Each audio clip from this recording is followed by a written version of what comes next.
With me is Megan Brown-Enya. So we're going to talk a lot about what a supportive work environment looks like. Okay, so we're going to put a pin in that. Now you're distracted. Now you've gone down a rabbit hole. I'm getting hot. This has been so insightful for me.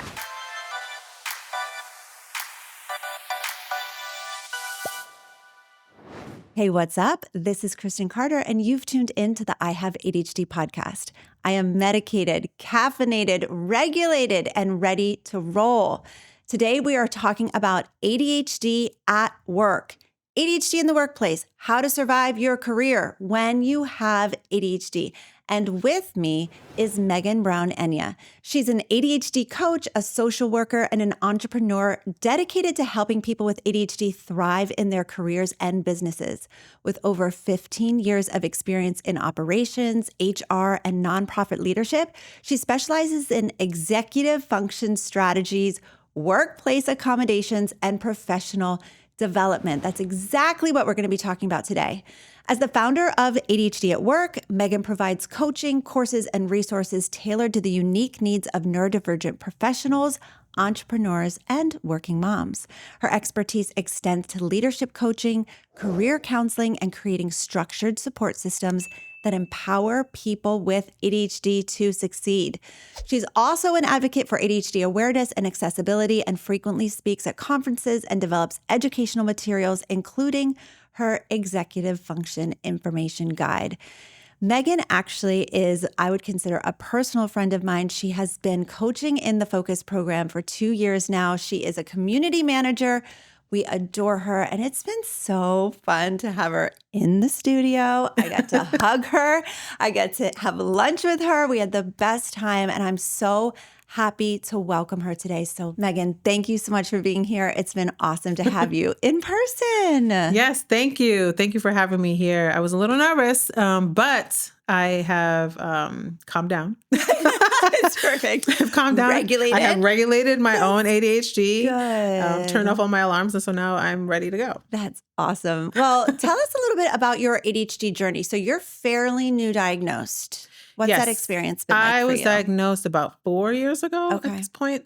Mm-hmm. And, social media got me. The pandemic got me. And I was trying to survive through the pandemic and trying to really better understand why I was feeling the way that I was feeling. Mm-hmm. And it helped that I was a little obsessed with social media at the time, and because I was at home and trying to avoid the work that I was supposed to be doing. And I started to scroll through posts, and somebody was talking about ADHD and entrepreneurship. And then after I went through my rabbit hole, I realized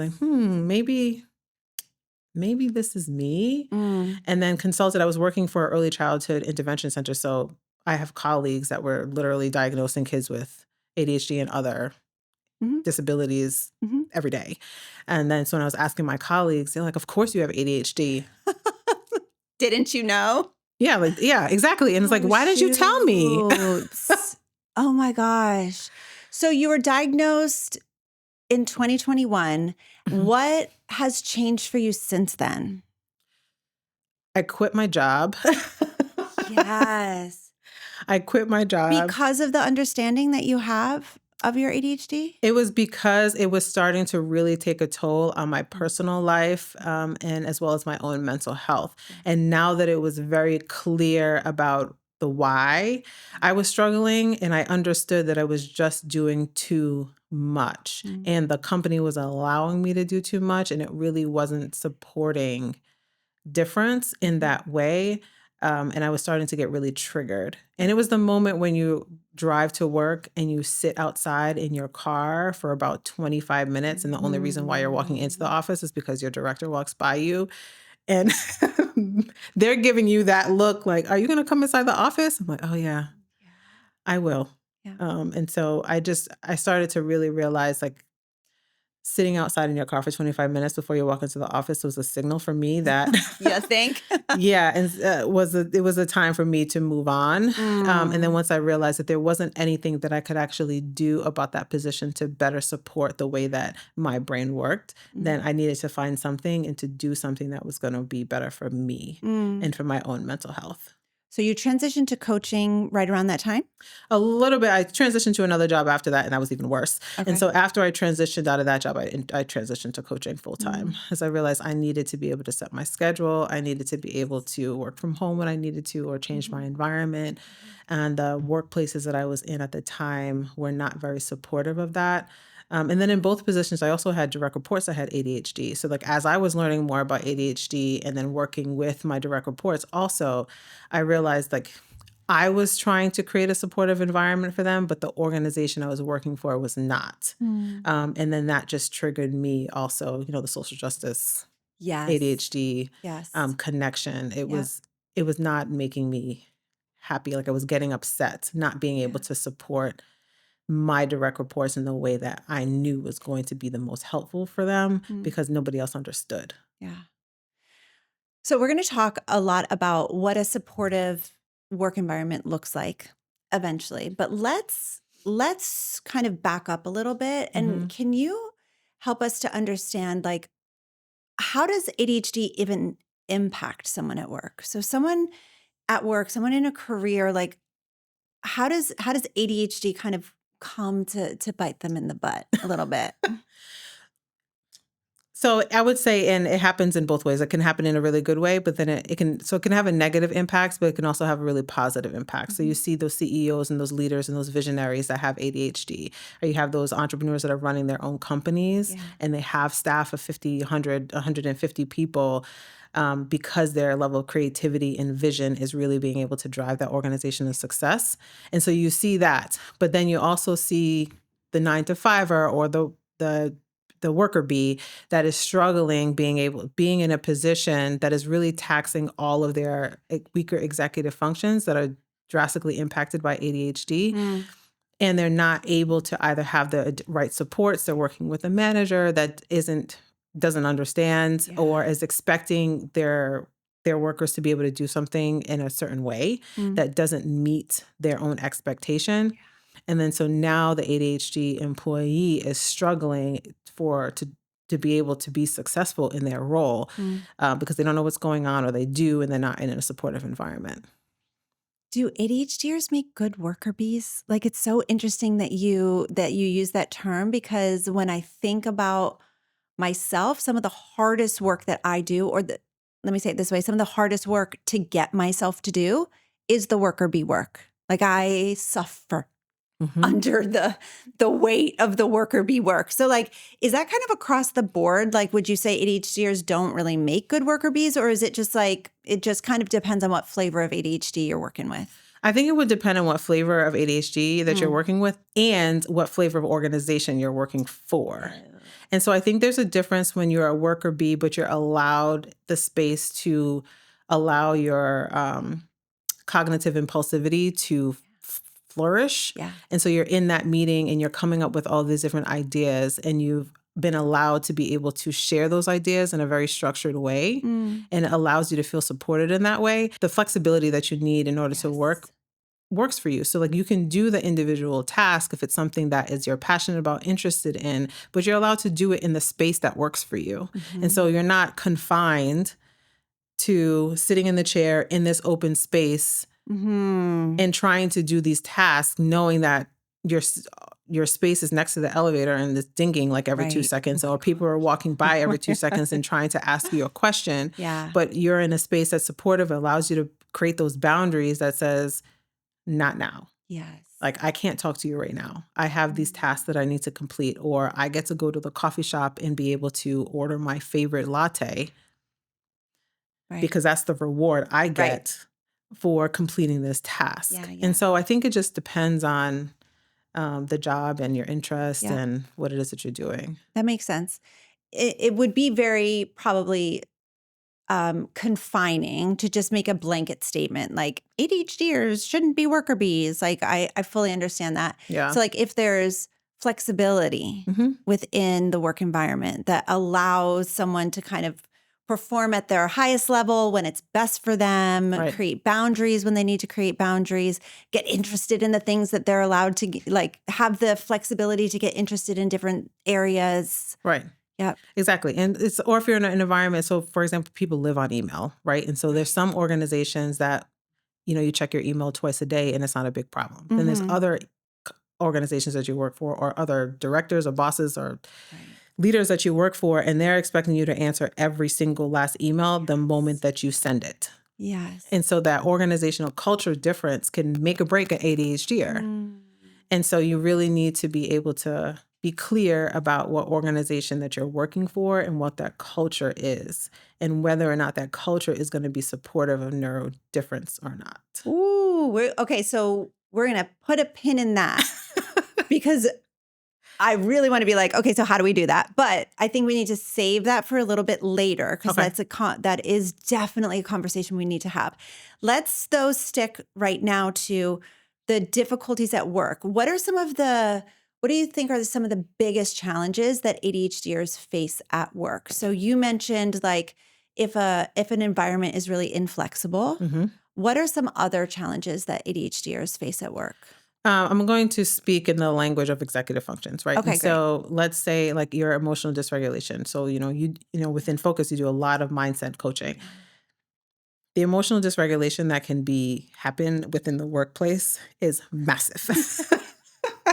And it could be anything from things that are happening to your personal life that is now bleeding into the work that you're doing. Or it's just this one colleague. Yeah. Like on Monday, she's great, but on Tuesday, not so much. Or you're in meetings and you're not clear about why you're there. Yeah. And so now you're attending this meeting where you're bored out of your mind. And so now you're just ruminating about, why am I here? And so now you're stuck in that place just emotionally. And so now you're emotionally dysregulated, right? Because you're like, this is such a waste of time.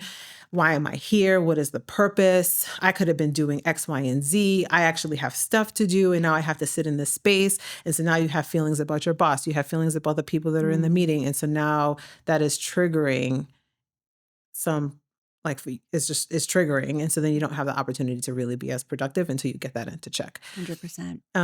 And then, but also like organization can be a weaker executive function sometimes with the ADHD. And so maybe you have your own office, maybe you don't, but is that clutter in that space causing you to either be distracted because there's just so much around you, or is it causing you time issues? So is it impacting your time? So now you can't find anything.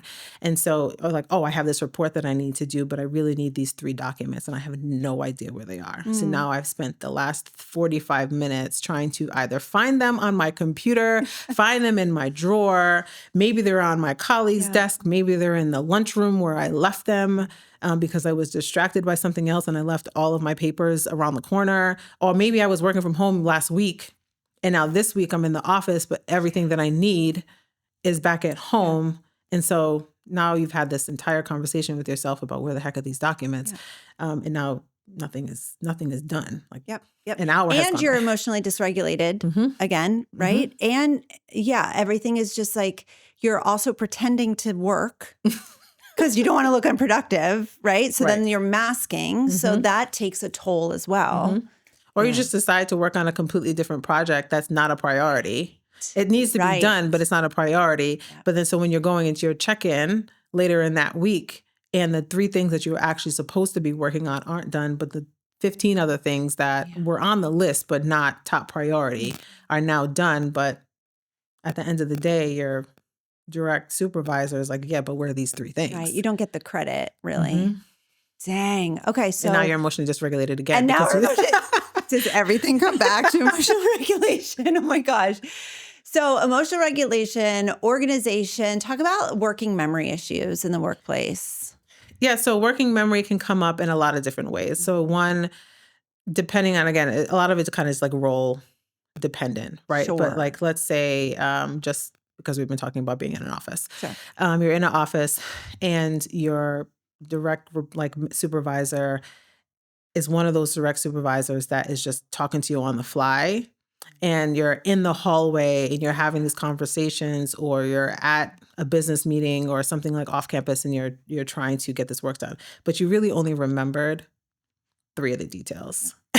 Yep. And so then you go back and you're like, oh, I'm supposed to be working on this project and I have absolutely no idea Yep. what it is I'm supposed to be doing. Mhm. But do I ask Right. or do I just pretend that it is that I know? Yeah. Is it something that I can Google? Like, and how do Mhm. I, um, How do I find out without actually letting them know that I didn't really remember what they asked me to do? How do I figure it out without going to them and being like, I have no idea what you said? mhm. Yeah. Yeah, that and also if networking is really a part of your job Mm. and so now you're a lobbying or something that requires you to really be remember some important information about people Mm. because that's going to impact your work. And how many times have Oh, you been in that's a space it's like interesting. I know everything about this person except this person's name and the only thing that they care about is whether or not I know their name. Yep. Yep. Oh, I feel that so deeply.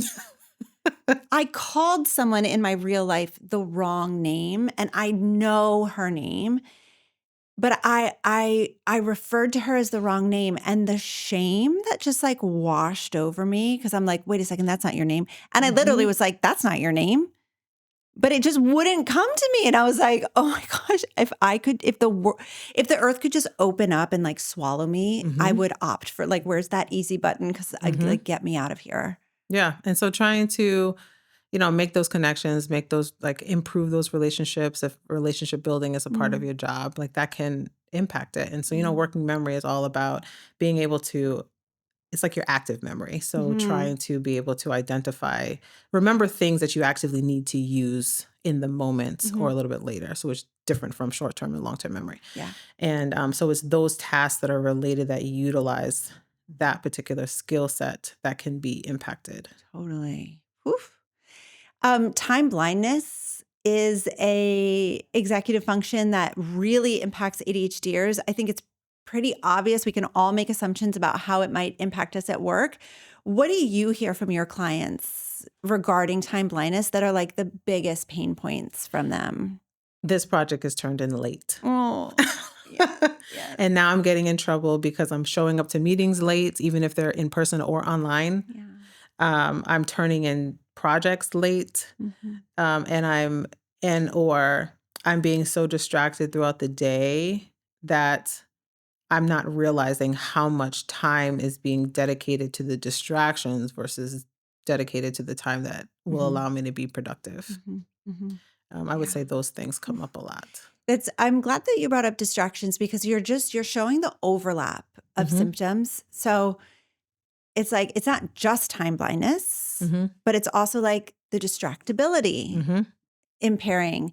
And then along with that, it's like impulsivity Hmm. because I'm distracted and now I'm impulsively going after that thing that I've been distracted by. Hmm.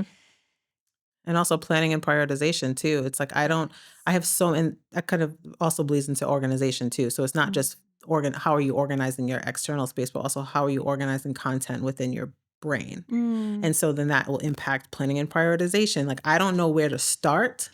And so I'm spending time and like Mm. an X amount of time. Yes. And now so much time has gone by because I don't know where to start. Yep. Yep. Because things aren't prioritized. It's all connected. It is really all connected. So something you have information, it's like you have all these tasks that's going on in your head and now you can't organize them. So now you can't prioritize them. Mm. And then now you're staring into space because you don't know what to do or you just do something else that's Mm. completely unrelated. Yep. Now you're distracted. Now you've gone down a rabbit hole. I'm getting hot. Gosh. And now nothing's done. And then it's the end of the Yes. week. And now you have this meeting with your manager and you're like, oh, shoot, this is in 20 minutes. Can I do a week's worth in 20 minutes? Right. All of the symptoms overlap. They're all really working against us in many ways. When someone finds out that they have ADHD, or maybe they already knew, should they tell their boss? Like, what do you do with that? I get that question a lot. I would love for someone like yourself, who's actually an expert in this area, to speak on it because I think it's a really tricky conversation to have. Hmm. Like, does someone with ADHD disclose that information to their boss, to their coworkers? What's your take on that? How do you advise people? I always say it's a personal decision. Mhm. Do you have the right to under civil rights laws within the United States? Yes. Yeah. And do you have the right to access different supports and get accommodations in your workplace underneath the law? Yes. However, Big, however. Yeah. Do you feel safe?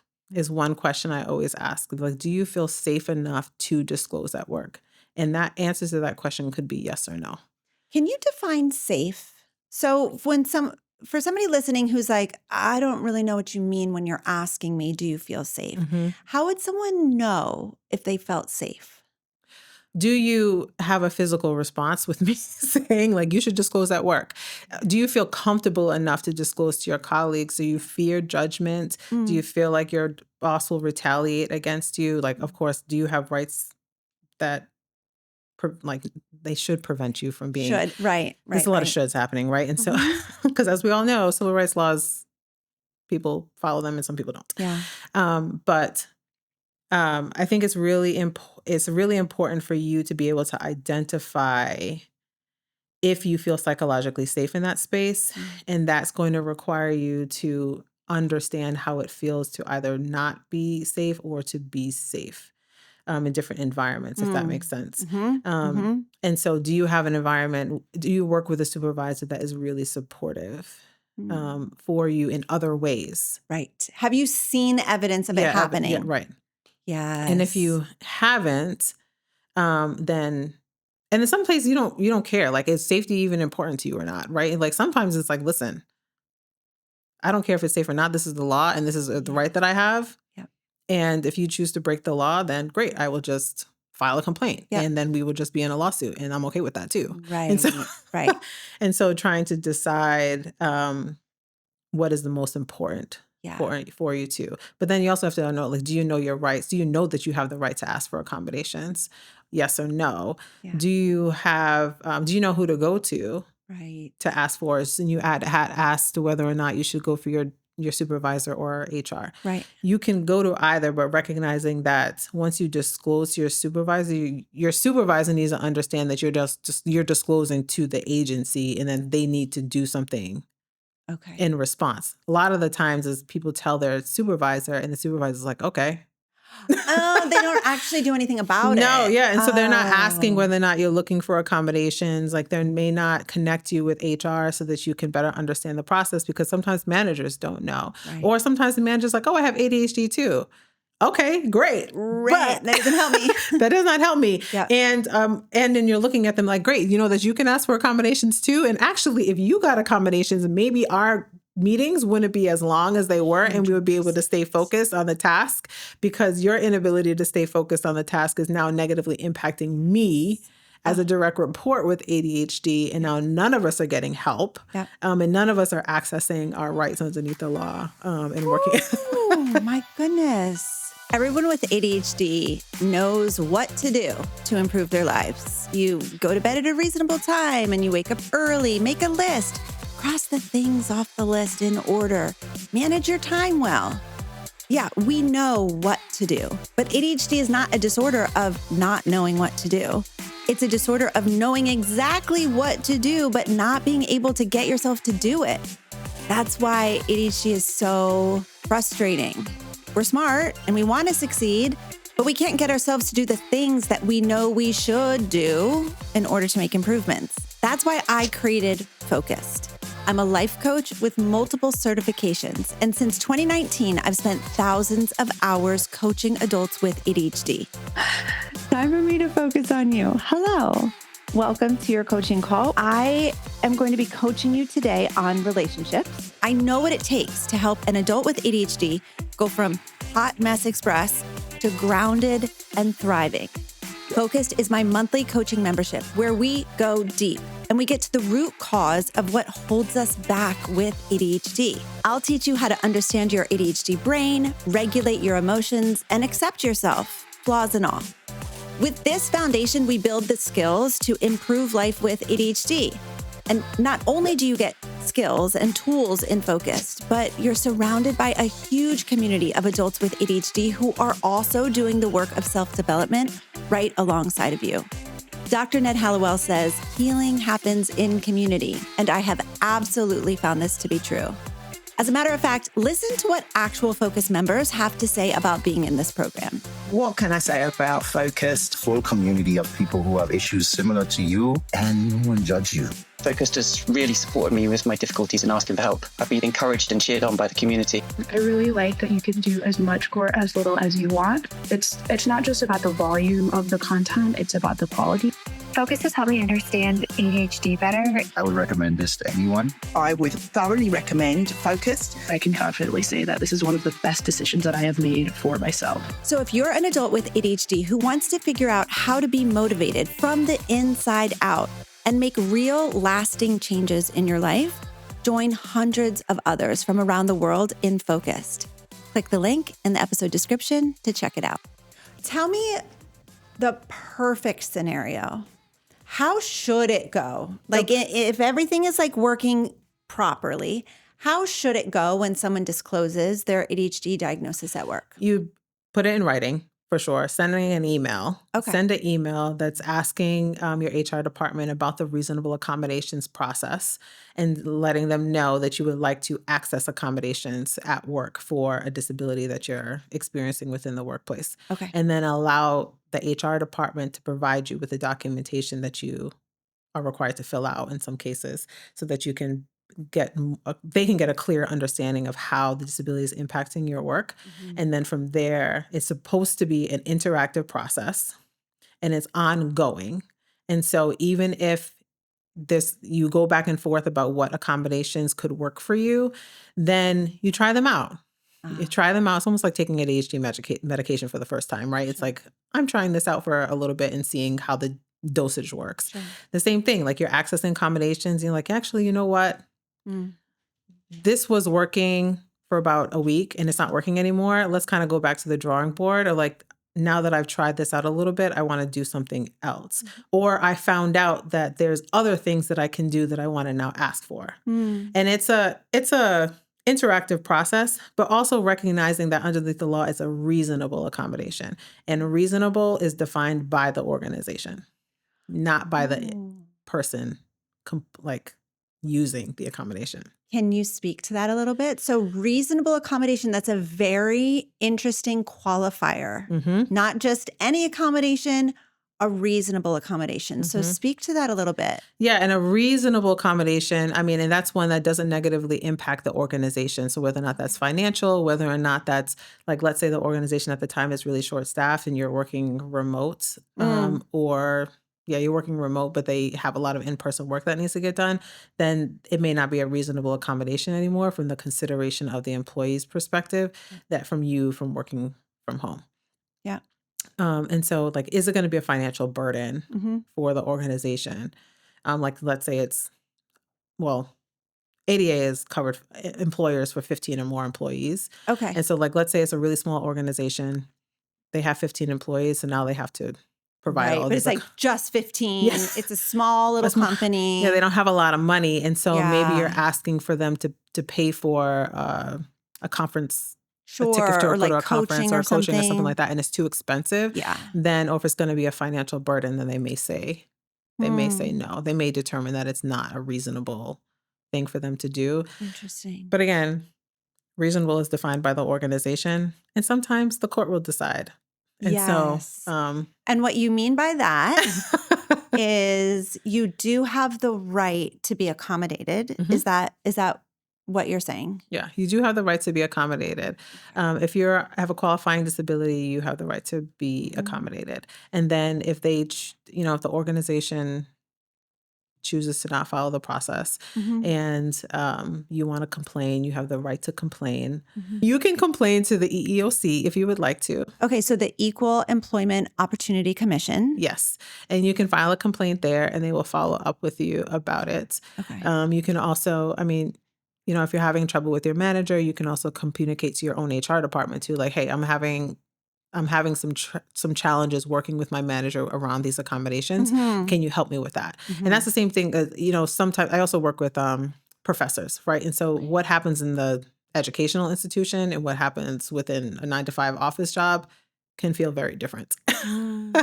And so if you're a professor, recognizing that you're working for a company and,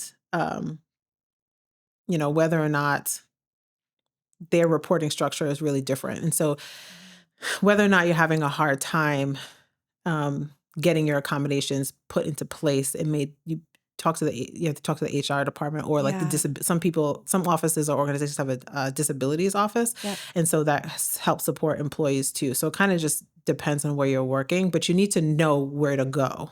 That seems like the main point that you're trying to communicate is like figure out in your organization what the chain of command is Right. with accommodating for disabilities. Mm-hmm. Correct? Yes. And is there a way to do that without actually disclosing?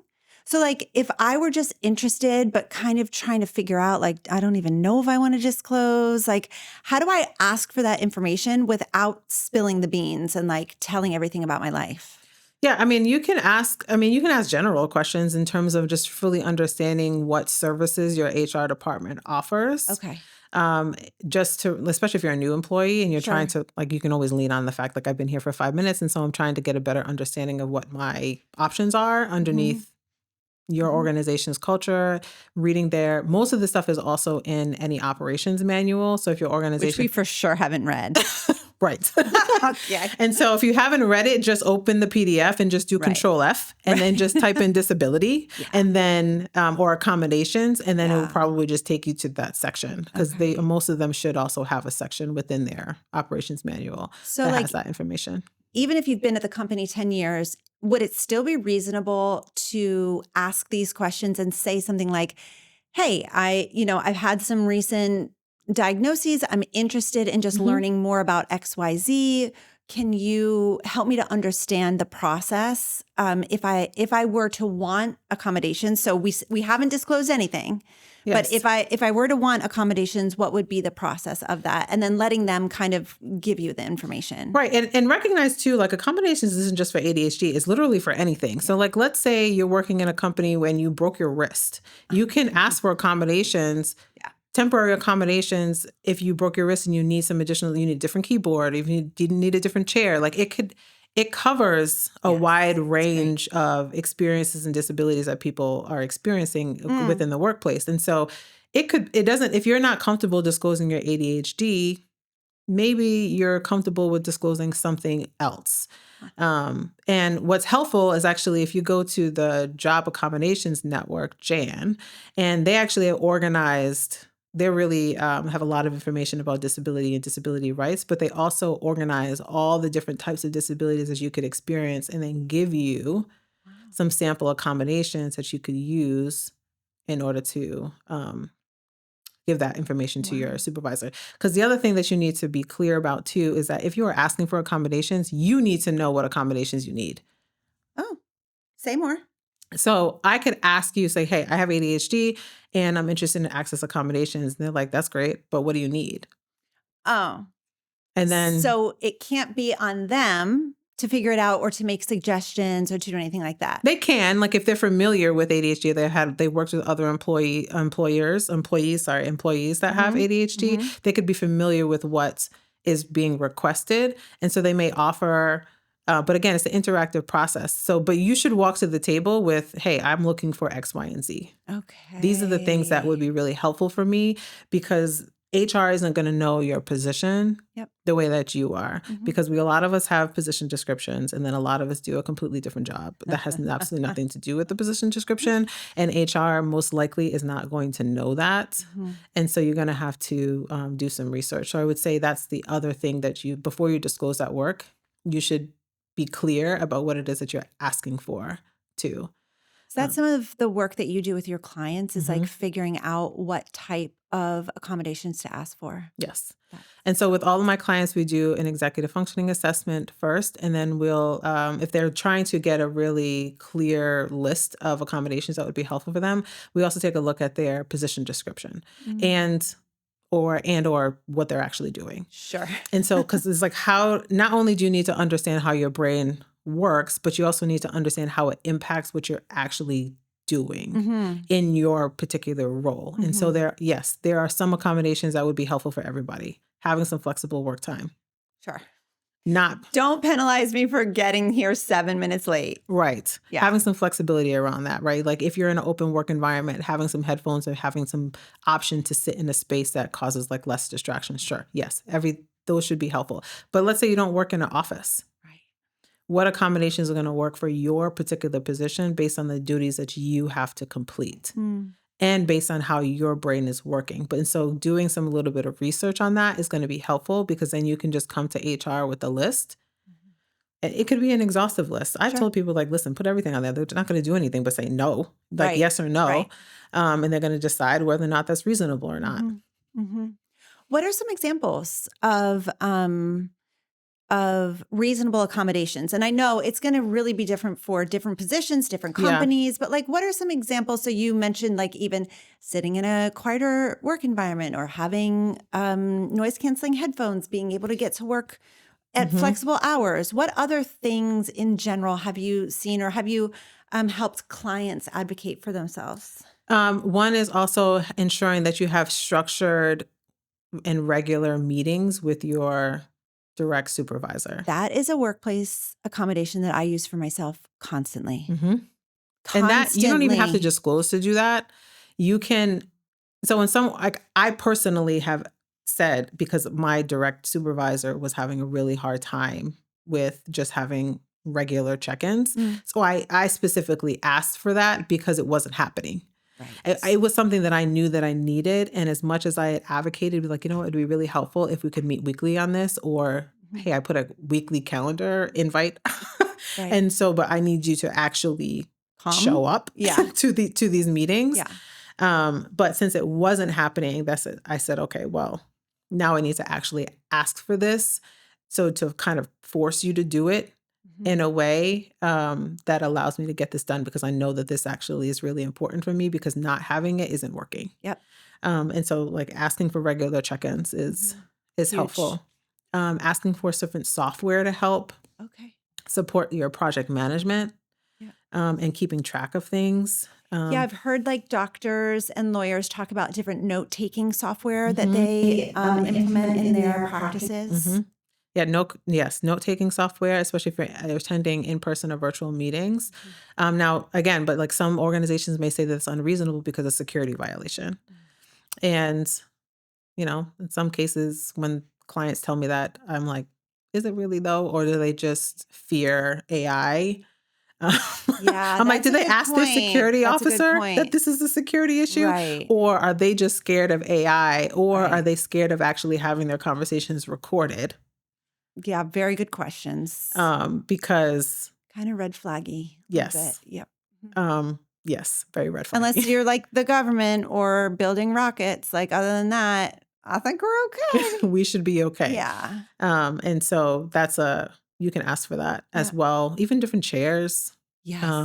A different type of chair, different keyboard, a second monitor can also be really helpful too.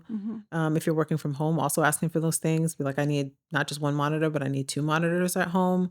So another accommodation I think is really important, and I believe people should definitely ask for, is for some type of ADHD coaching service or option, whether or not that's one-on-one coaching, whether or not that's group coaching, whether or not that's a platform that supports other ADHDers. Asking for that additional ongoing support is going to be extremely helpful for you because it's an ongoing thing. Like as you're learning more and more and more about how your brain works, every day is going to feel really different. And now, now that you're gaining some more awareness around your own ADHD, being able to apply those new skills to your job is going to be extremely helpful. Is that something that you've seen companies cover for employees? Yes, employees will cover ADHD coaching. But again, it determines whether or not they believe it's reasonable or not. But there's a chance. But you're saying there's a chance. There is a chance. Wow. There is a chance that your organization may pay for coaching. And now they will want to know, how long do you want to access coaching? Like it's not going to necessarily be forever, and no accommodation is going to last forever. But if there's something that you really want to gain from accessing one-on-one coaching and be very clear about what that is, then you can ask for that. Wow, that's so awesome. That's so great. So we've talked about like kind of green flags within a company of if you feel comfortable, here's kind of the process of disclosure. Mm-hmm. What have you seen that are some red flags that would kind of alert people that it's not really safe to disclose and that maybe they should keep their cards close to their chest and not share that information? Like what are some things that you can kind of maybe warn our listeners with that they could be looking out for? Yeah, and I would say that a red flag doesn't necessarily mean don't disclose. Okay. It's be prepared. Okay. Um, Say more. And so because there could be a challenge with, say, your direct supervisor, your relationship's a little contentious, right? And so maybe your supervisor hasn't been as supportive for your needs in general over the years or the weeks that you've been working with them. And so now disclosing this other thing may be a difficult pill to swallow for that particular manager because they may see you as like, oh man, this is just another thing that I have to now quote unquote deal with. Deal with. Yeah. And although that should not be the perspective that any manager should have Ever. ever, Yeah. but you do end up in those situations sometimes. And so that could potentially be a red flag, but that doesn't necessarily mean that you don't disclose. It means that you may need to advocate more for yourself and or find other people within the organization to help support you in that process. And so that's where sometimes helping, like communicating to HR about it can be helpful too. Yes. And so getting some, what do they call them? Like, not, I don't want to say partners in crime. That's not the right word, but like, Oh. not Some- teammates, but Why is my brain not working? Getting some, like a support yeah, system. creating a support system within your organization. So if you can find a support system that can help navigate that process, and sometimes, I mean, 80. So a colleague of mine, she has her doctorate, and so she did her research around the prevalence of ADHD and neurodiversity in the workplace. And so a lot of her results are around like there's 70% of the workplace is neurodiverse. And that includes like anxiety and depression, ADHD, autism and dyslexia, dyscalculia, all of them, right? And usually you're not the only one. And so finding some support within your organization is going to be helpful for you.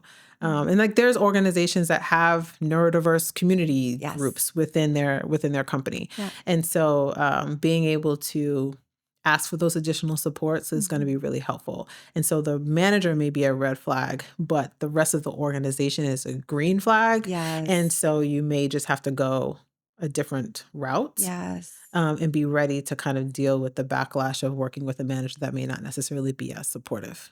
Yeah. And I think that it's just so important to remember that you are protected. You are protected, and this is also your job.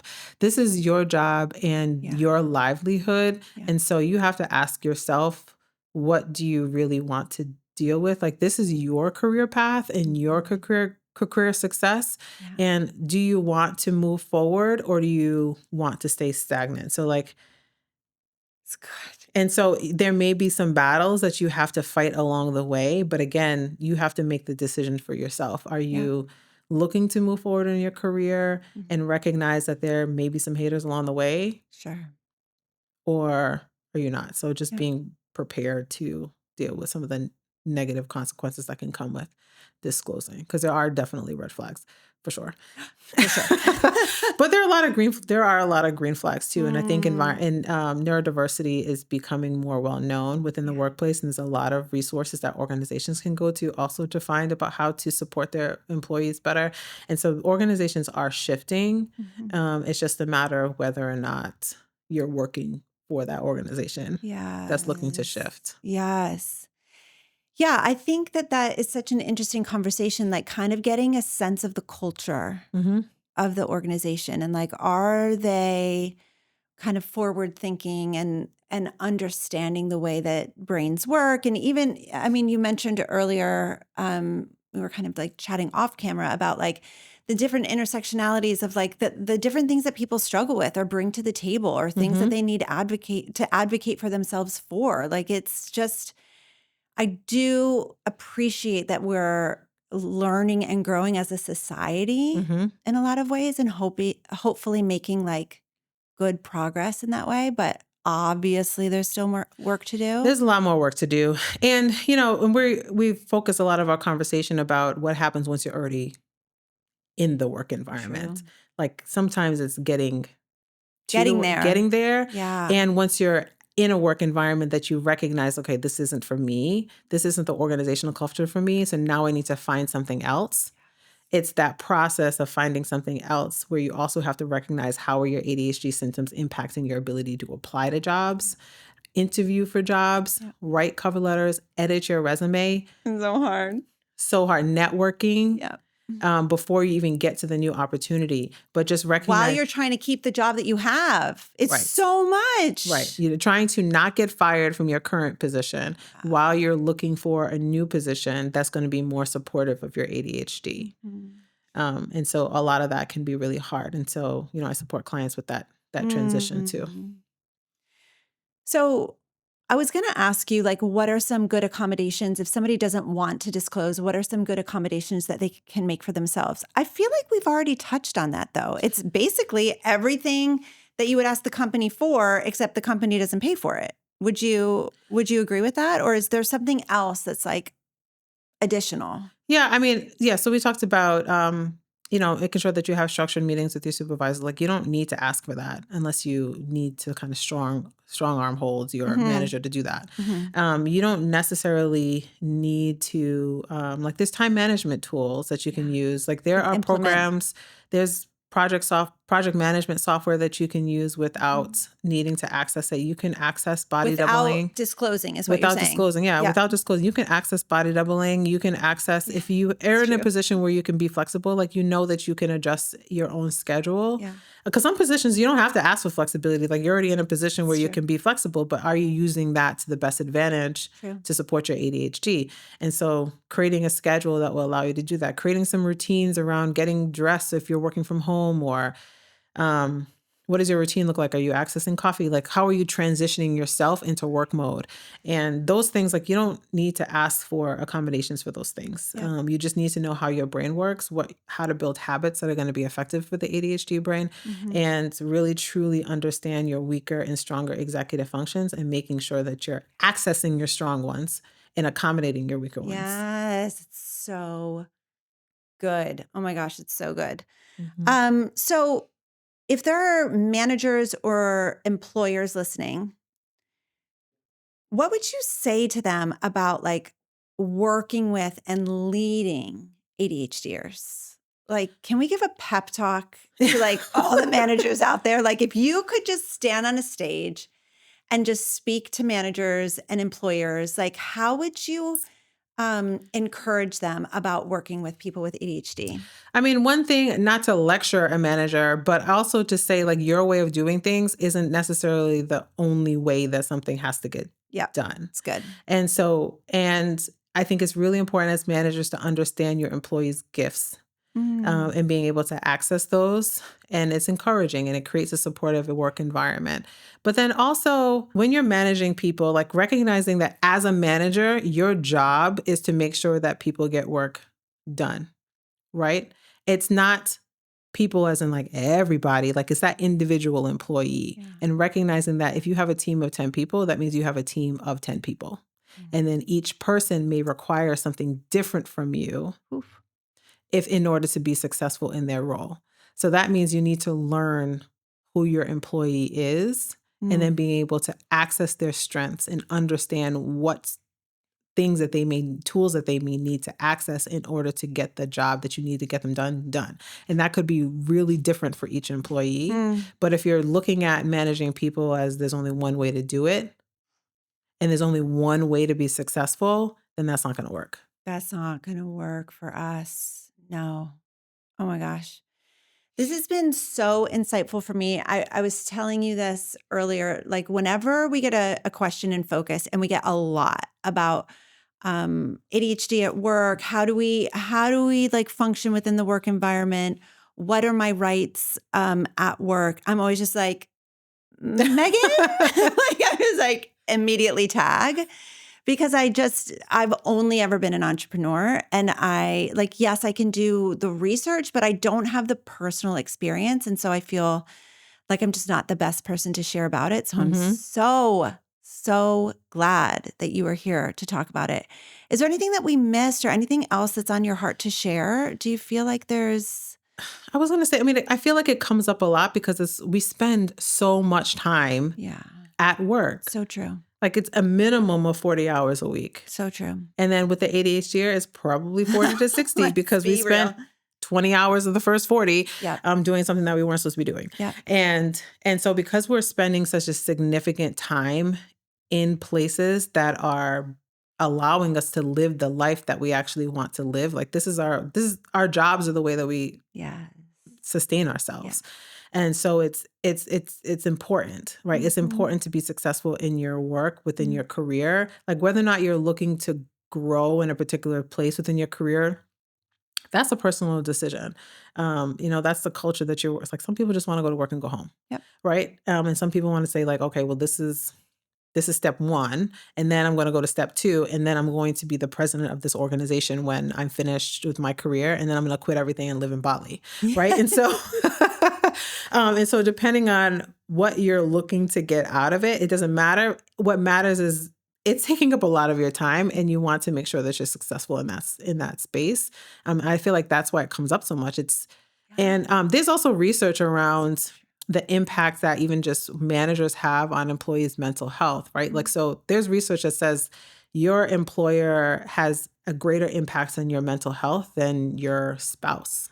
Whoa. And so recognizing that you're now not only spending a significant amount of time there, but you're also being impacted. Like impacted in major ways. It's so critical to be able to focus on that particular part of working with adults with ADHD because we need to be successful in this place because our life depends on it.